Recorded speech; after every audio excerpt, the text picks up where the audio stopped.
Watch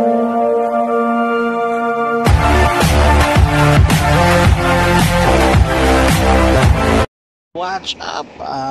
Yan. Hello, yan. Meron tayong Toyota. Yan, Toyota Corolla. Yan, Corolla yan.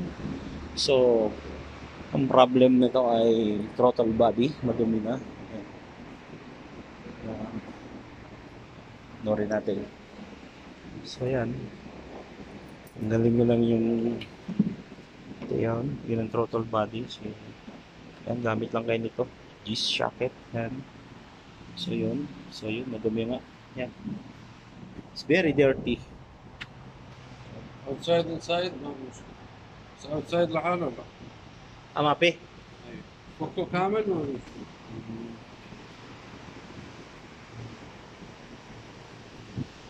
So yun, lilinisin natin. You need remove all ha? يدري برا.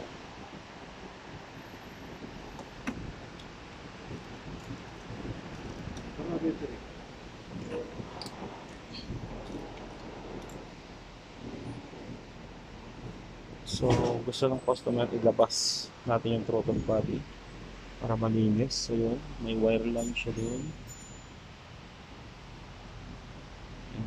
Napakadumi niya. So, yun. Yan natin yung dumi niya. So, remove lang natin yung battery.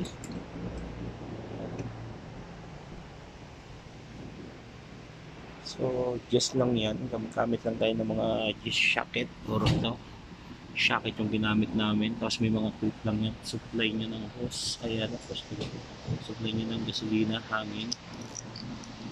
Tanggalin lang natin yung mga clip na yan. Tapos yun, remove nyo lang yun. So, careful kayo pag nagbabaklas kayo ng ganito. Kasi, baka malaglag yung tornilyo. Maliit lang siya. Yan, careful lang. So, sa pag-iis ito, yung throttle body, huwag nyong sundutin ng kamay. Bawal po yun. Huwag nyong susundutin kasi magluloko ang minor niyan. Yan.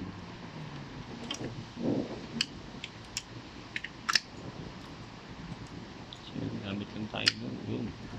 Medyo maganda higpit. Corolla to na Toyota. So yan. Pause muna tayo para habang ngayon lang. 4 na tornilyo lang naman to. Ayan, 4 na tornilyo. Ayan, kaya nadudumihan yan dahil sa intake natin dito. Ito yung take niya rito. Ayan, tangos na yan. Papunta yan doon. So, ayan yung mga pinong-pinong alikabok. Dumikit na yan. So, ayan, kaya magluluko talaga yung minor natin yan. Pagkagayaan. عبارة ما فيها واضح. هذا كولنت. كولنت. Boya radiator. هذا اللي جاي برا. ليش؟ ليه صغير. هذا مويه راديتر. Supply pala ito ng ano. So, yun.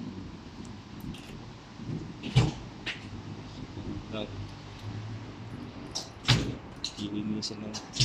So, ang ating purpose lang nito ay linisin. So, ayan, napakadumi niya.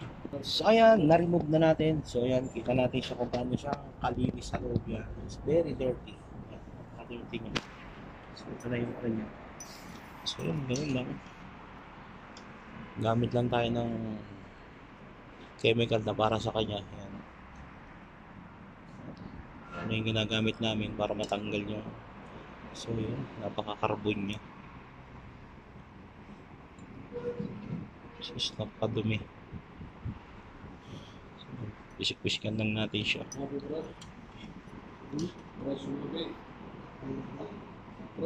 Fresh, हाँ.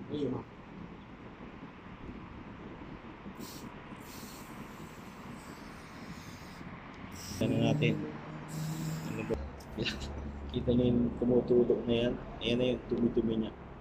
So, yun. So, sprayin niya lang siya hanggang ganyan dumi-dumi niya. So, para kumanda yung mineral niya. Super dumi talaga. Ito ay sa likod niya. Sa likod niya dumi na yan. So, yun.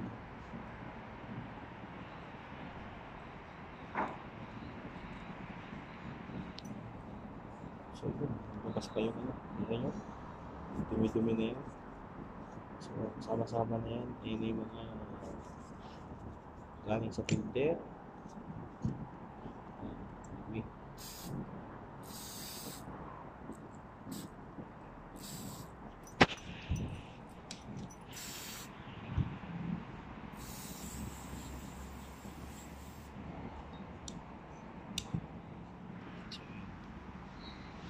Ano siyang lumambot muna.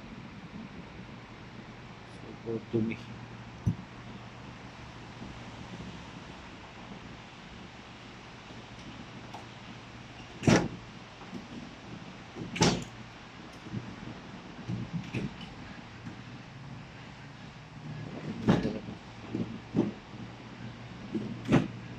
So, pagkatapos nating spray yun, nakikita na natin yung dumi.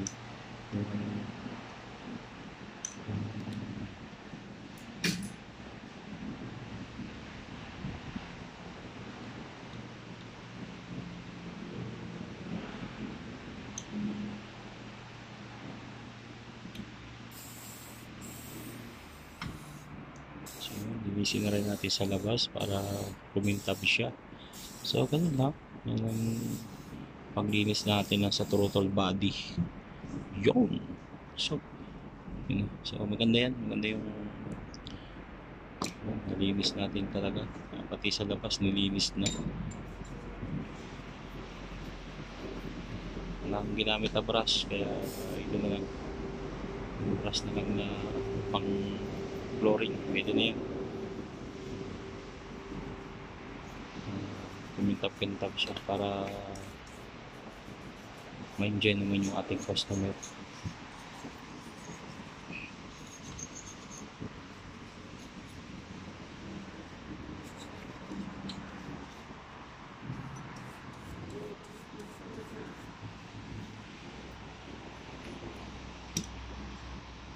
Ayun, sprayhan pa uli. Ayan, sprayhan pa natin uli. Ayan. Ayan, ganyan lang. So, kita nyo. Nilabas niya talaga yung mga itim-itim. So, ayan na. So, yung itsura niya.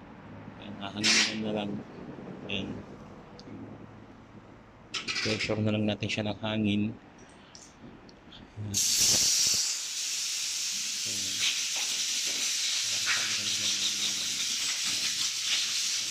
Pressure natin sa pressurized na hangin. Matanggal talaga yung spray natin sa kanya, no?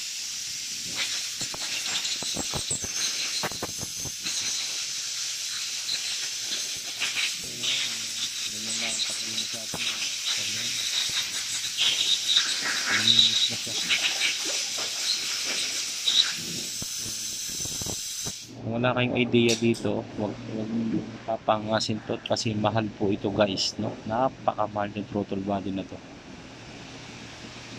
Mapapansin lang natin dito sa video, akala nyo simple lang nyo, pero may iniingatan siya dyan, no? Gumaganon-ganon doon sa loob. Wag nyo pong sundot-sundutin yun.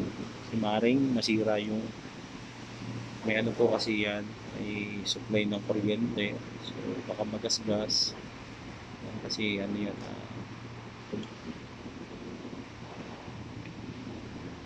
kuryente ang nagdadala sa kanya dyan. Tawag ba doon? Relay ba? Ayan, hindi ko alam kung anong tawag doon. So yun, kakabit na natin siya. Ayan. Ayan, syempre sa pagbabalik, kung ano yung huli yung binaklas, yun ang inyo uling ikakabit. Ayan. So, yun. Salpak nyo lang siya. May guide naman siya. Hindi na kayo maliligaw, no? So, balik na natin yung mga tornilyo niya. Ayan.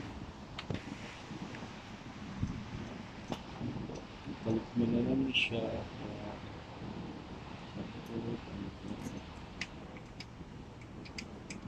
Ayun na. Balik mo na yung dalawang post na supply. Okay na yun. So ayan, nakita nyo na, malinis na siya. Okay na yung minor niya nito. Babalik na ulit sa ganda ng minor yung inyong sasakyan. So, dapat pinapalinis talaga natin dito, no?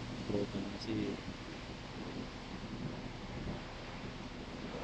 ito yata yung tumataas ang minor ng complaint ni customer, tumataas yung minor. Kita nyo naman sa video, malinis na compare natin kanina, no? Yung bilog na yung sa gitna niya may itim, yan ang huwag nyo masyadong galaw-galawin yan. Hindi maselan po yan.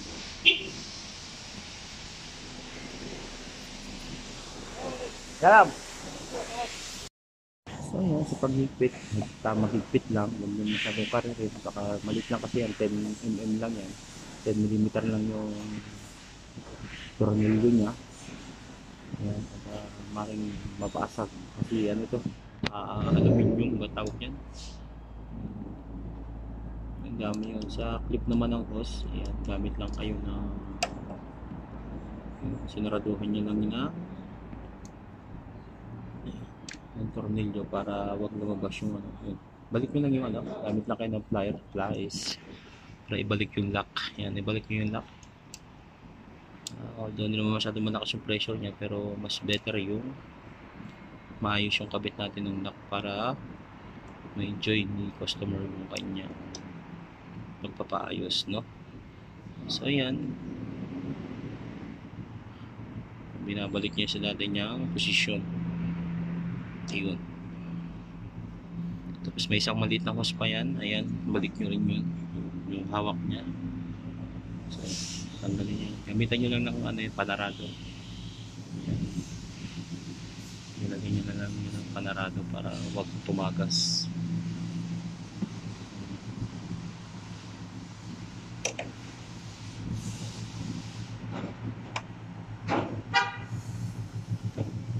So yun, natanggal nyo na yun. So, babalik nyo na yan. Ito yung supply na gasolina.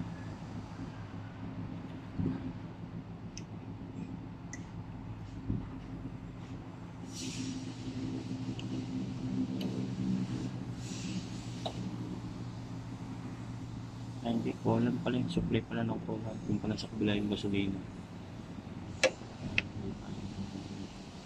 Mekos.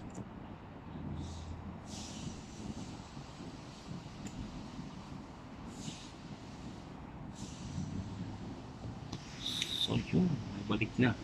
So, dalawang supply lang ng ano yan. Dalawang supply. So yun, balik nyo na lang yan. So, ganun lang.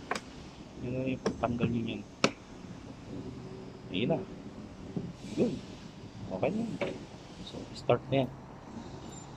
So, yan. Hanggang dito na lang tayo, guys. Thank you sa inyong panonood sa aking vlog.